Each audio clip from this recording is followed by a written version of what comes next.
Hi there, it's me again, your Lavanya. We are going to continue our thought process, our discussion on Unmai vilakkam, verse number 40. Verse number 40 goes this way. Utra kuri azhiyum ஓதுங்கால் பாடைகளில் சற்றும் பொருள்தான் சலியாது மற்றது கேள் சிவனருள் ஆவி எழிலார் திரோத மலம் ஆசில் எழுத்து அஞ்சின் அடைவாம். In today's verse, it is an answer for the earlier verse. The earlier verse was something like this. The disciple goes to the Guru and asks a question. When you say the 5-letter syllable, the 5-letter mantra, is that going to vanish after a while? And today's verse comes as an answer for that. Let's look at the answer. One thing we need to understand is every information that we want to understand or to make it very clear for us, we need to have some kind of an analogy. The analogy or the metaphors will help us to understand certain concepts, and these metaphors are something that we already know of. Something that we know, something we are aware of certain things. Based on those, we can understand what is those that is unaware to us. Now, with the same concept, we are going to talk about this today. When I talk about apple, right? When I say the word apple, what comes into your mind is the fruit called apple, its color, its shape, its taste, whatever. But when we have not seen an apple, for example, jackfruit, we have never seen a jackfruit. When I say jackfruit, you will be a little bit puzzled. You'll be like, what is that fruit all about? For example, durian. Not many people know about that fruit. It's an excellent exotic fruit in Asia. So when we talk about durian, people will be like, what is that fruit all about? What are you talking about? I don't understand. What is it a fruit? Now, if you look at it, the word is there and the fruit is there. What is going to benefit? Which one is benefiting which one? Is the fruit benefiting the name, or the name is benefiting the fruit? When we do an analysis on this, we will know the name is of no use if there is no it can be a thing, it can be a fruit, whatever it is, it will be of no use. So we need to have that particular element for the name to be useful. Now use the same analogy over here to understand this particular verse. When you talk about the way how we write letters, if you remember 20-30 years back also, in our school, we were taught to write recursive letters. Right now, youngsters are not used to that. 40 years back, the way of writing was different compared to today.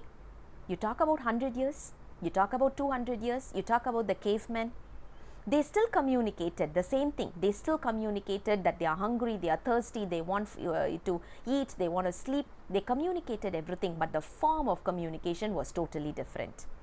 The way how they communicated was different. The letters they used to communicate was different.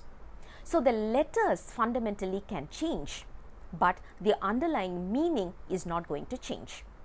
So that is the same concept, that is the same analogy that we are taking it over here in order to understand the 5-letter syllable, the mantra, the holy mantra, which is going to be called as Namah Shivaya or Shivaya Nama. These 5 letters denotes 5 elements which is not going to be vanished from this world. Even after Ice Age, even after there is a total washout and there is a total revamp of this, imagine God just presses the reset button one fine day. Everything comes back to the starting stage, yet the 5 letters will stay. Not the letters but the elements. So what are these elements? What are the denotions? C, which is Shiva. C in the mantra Sivaya Nama. So the first letter, which is C, denotes Lord Shiva, the one element which controls the entire being. So that is going to be taken as C. The next one is His grace. His grace is taken as Va. So Si, Va. Va stands for His grace. The next one is Ya. Ya is life, soul. the being that we are talking about. It can be a plant, it can be an animal, it can be a human, it can be demons, it can be whatever, angels, anything, but all those are living beings as well. So if you talk about it, those are denoted with the word Ya. So Si stands for Almighty, Va stands for His grace, Ya stands for the soul. There are two more letters, Na and Ma. What does this letter Na denote? Na denotes the one particular Shakti. We call it as a Tirodhana Shakti. This is again a technical word which we must be aware of. The power or the grace which hides us many of the truth. Something that just makes it like an illusion, so that we are able to go through certain experience. So this is called as Tirodhana Shakti. So the Tirodhana Shakti is called as Na, something that hides. Something is like a veil in front of us, so that we are not able to see the other side. Why were we born? Why are we going through the suffering? Why were we born for these parents? Why are we going through this kind of a relationship? Why are we going through this kind of a pain in our life? Why am I having a good life? Why am I having a bad life? Why am I rich? Why am I poor? Why am I beautiful? Why am I ugly? All those are hidden. Why? Once we know that, we will get into a total mess. Already we have enough mess. So God decided, because of His grace, He decided to hide it from us. So there is a veil in front of us which actually hides certain things, as in what we are going through now. The root cause of that is hidden. That is called as Tirodhana Shakti. And the last one is Ma. Ma stands for Arnava, Arnava Malam. We have already seen about Arnavam, which is nothing but ignorance. So the Ma stands for Arnavam.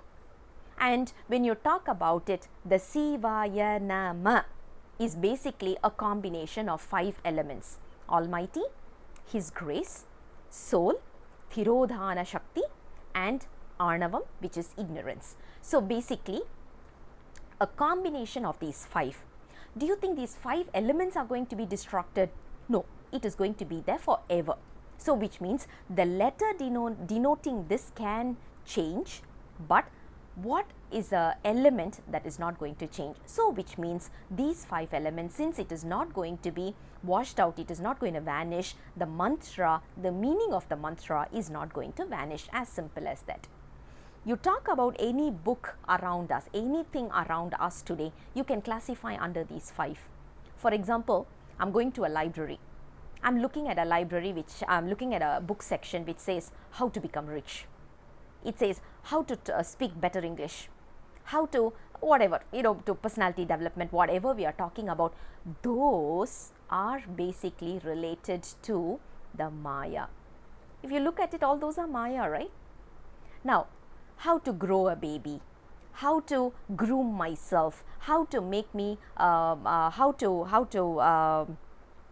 basically dress properly, all those, basically grooming one's own self. Those are going to be taken under the soul. So those are classified under Ya, something that drives us to the Almighty. Books like the Himalayan Masters and Birth to Death and the monk who sold his Ferrari and all these, those are basically going to take us through the Si and the Va. So whatever books, whatever things, whatever elements that you see around us, you can easily classify them under these 5 syllables: Si, Va, Ya, Na, Ma. That's it. So the moment you talk about those, the letters may die off, the letters may change, but the inner meaning is not going to change. That is what we need to understand as part of our verse number 40. I'll come back again with the next verse very soon. Until then, bye-bye.